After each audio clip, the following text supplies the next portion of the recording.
गोकर्णच्या गुहेत मुलांसह एक रशियन महिला आढळलेली आहे आणि हे गूढ काय आहे हे शोधण्यात पोलीस प्रशासन गर्क झालेलं आहे। आपण जेव्हा एका दुसऱ्या अनोळखी प्रदेशात अनोळखी देशात जातो तर तिथं व्हिसा घेऊन आपल्याला जावं लागतं आणि व्हिसाची मुदत संपल्यावर आपल्याला परत यावं लागतं। परंतु त्या देशातल्या गर्दीत हरवून जायचं आणि हरवून जाऊन सुद्धा अरण्यात गुहेत जंगलात जाऊन राहायचं हे कसं शक्य आहे? हे आपल्यापैकी कोणी करू शकेल का असा प्रश्न तुम्हा आम्हाला सर्वांना पडलेला असेल किंवा नसेलही, परंतु ही घटना अशी घडलेली आहे। मित्रांनो, कर्नाटक राज्यातल्या कारवार हा जो उत्तर कन्नड भागातील एक जिल्हा आहे, त्या जिल्ह्यातील घनदाट अशा रामतीर्थ टेकड्यांमध्ये वसलेल्या एका दुर्गम गुहेत रशियन महिला आणि तिच्या 2 मुलांना नुकतंच शोधून बाहेर काढण्यात आलं। आता ही मुलं, ही जी तिची 2 मुलं आहे त्यांचं एकाचं वय आहे 4 वर्ष, एकाचं वय आहे 6 वर्ष।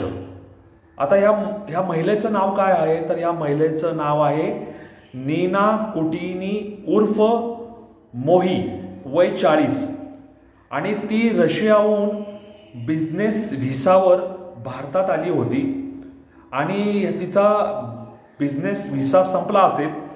तिने हिंदू धर्म आणि आध्यात्मिक परंपरांनी आकर्षित होऊन तिने गोवा मार्गे गोकर्ण येथे प्रवेश केला आणि ती त्याच्यानंतर जंगलात जाऊन राहायला लागली।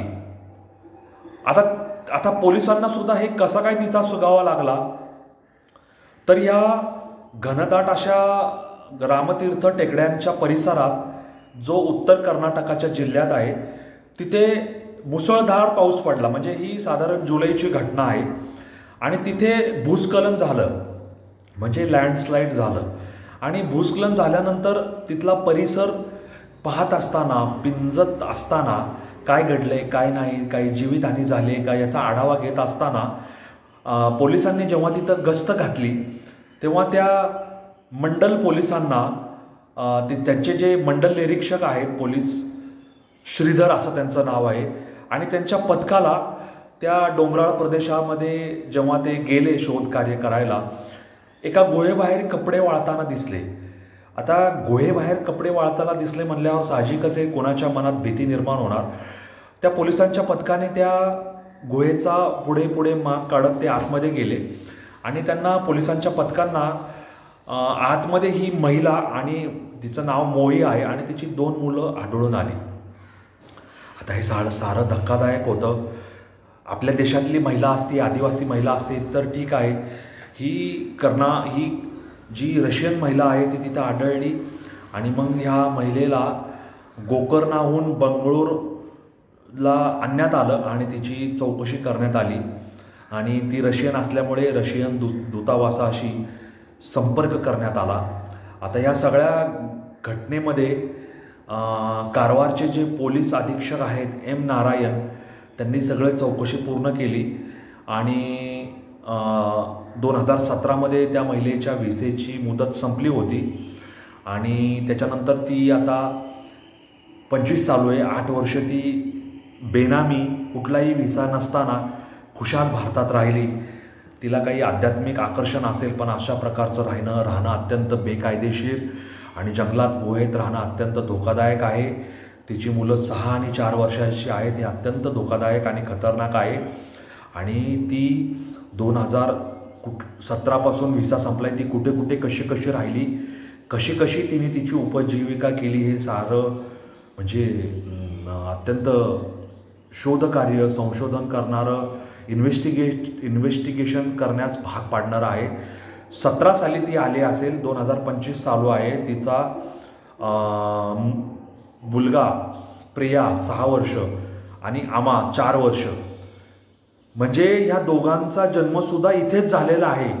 कारण थोरला मुलगा जर 6 वर्षाचा असेल तर 17 आणि 6 23, आत्ता 25 चालू आहे आणि तिच्यासोबत तिचा पती होता का नव्हता हे सगळं सुद्धा शोधावं लागणार आहे आणि तिचा पती असेल तर त्याला तिकडून बोलून घ्यावं लागणार आहे रशियामधून, बाबा 2017 ते 2025 8 वर्ष झाले, तुझ्या 2 मुलांचा जन्म झाला, तू येत होता या महिलेसोबत राहत होता किंवा आणखी कुणी पुरुष या महिलेसोबत होता, हे सगळं आश्चर्यचकित आणि आपली मती गुंग करणारं आहे.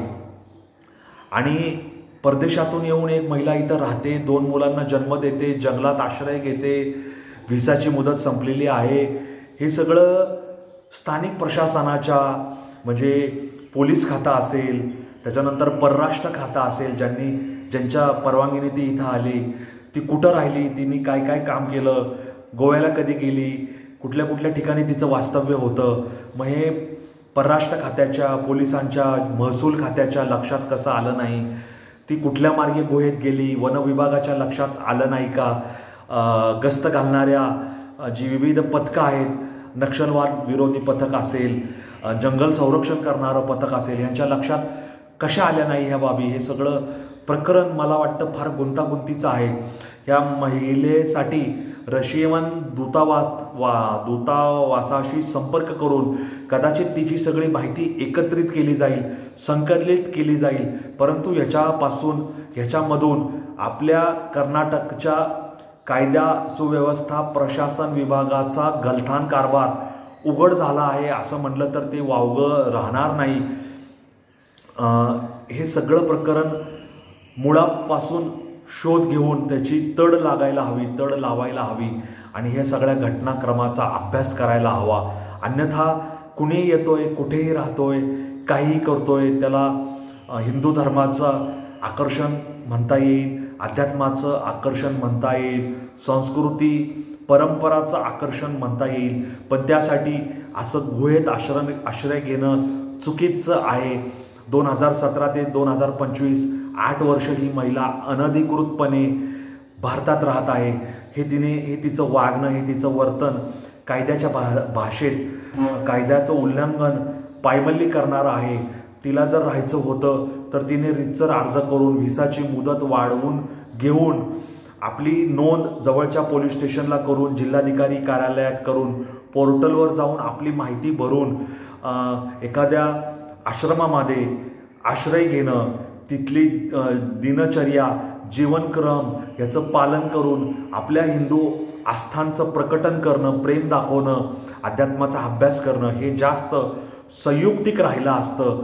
परंतु तिला कशाची भीती वाटली, कशाचं दडपण होतं हे कळायला काही मार्ग नाही. हिंदू धर्माबद्दल आकर्षण आहे, आध्यात्मिक परंपरांचं आकर्षण आहे, याचा अर्थ घनदाट जंगलात वन विभागाच्या हद्दीत जाऊन गुहेत आश्रय घेणं धोकादायक आहे. तिने खाल्लं काय, ते जगलं कसं, त्यांनी पाणी कुठं पिलं, त्यांनी शिजवलं काय, अग्नी कुठून आणला, हे सगळं आपल्या डोक्याच्या विचारांच्या पलीकडचं आहे असं मला वाटतं. हे सगळं भयानक आहे असं म्हणायला काही हरकत नाही. गोकर्णाच्या गुहेत मुलांसह आढळली रशियन महिला हे प्रकरण वाटतं तितकं सोपं नाही. अशा प्रकारे कोणीही कुठे येऊन राहायला लागलं ते अयोग्य आहे. आपल्याला जर राहायचं आहे, आपल्याला हिंदू परंपरांचा, अध्यात्माचा, संस्कृतीचा अभ्यास करायचा आहे, तर त्यालासुद्धा शासनाच्या, प्रशासनाच्या, कायद्याच्या, परराष्ट्र नियमांच्या, नियमावलीच्या काही घालून दिलेल्या मार्गदर्शक तत्वांचं पालन करूनच आपल्याला या वाटेने पुढे जाता येईल. हे जे घडलं ते पोलिसांनी शोधून काढलं, ते योग्य आहे, परंतु इथून पुढे सावध दक्ष राहायला हवं असं मला वाटतं. तुम्हाला काय वाटतं कॉमेंट बॉक्समध्ये लिहून जरूर कळवा. अनवट वाटेवर असेच विषय असतात ते पाहण्यासाठी हा चॅनल जास्तीत जास्त लाईक, शेअर, सबस्क्राईब करायला विसरू नका असं माझं या निमित्ताने तुम्हाला सांगणं आहे. धन्यवाद. जय हिंद, जय महाराष्ट्र, वंदे मातरम, जय श्रीराम, जय जगन्नाथ, जय सनातन. धन्यवाद.